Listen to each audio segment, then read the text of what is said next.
So chiseling, okay?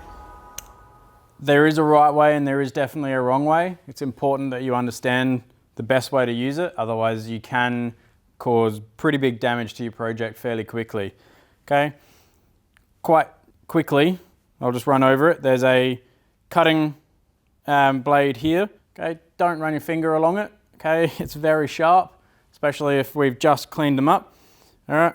And there's a slight bevel across here, which we need to keep as well. These aren't for getting nails out of projects.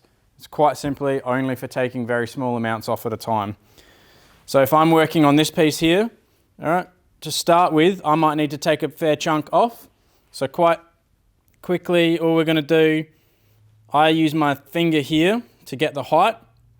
All right, so I sit it in the right spot there, okay?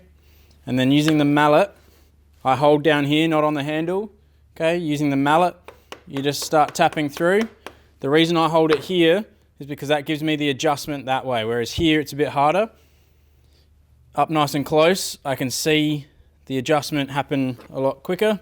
You want to make sure that it's going through at a flat, consistent angle to take the same amount off the whole way through, like that, okay? And then you can take that piece out.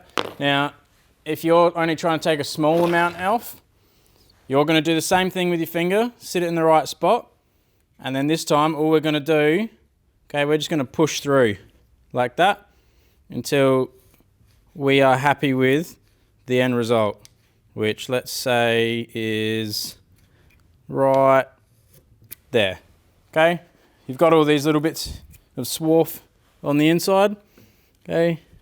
We can either, like a knife, cut across, or we can sit it just there, grab the mallet and tap through until we've cleared out that corner. If we don't clear out that corner, what it means is the next piece of material that we try to sit in there is not going to sit perfectly square because it's going to have that bit raised up and then we're all going to be out of alignment. So to take lots off, use the mallet. To take a small amount off, you just push through with your fingers. And the finish is very different.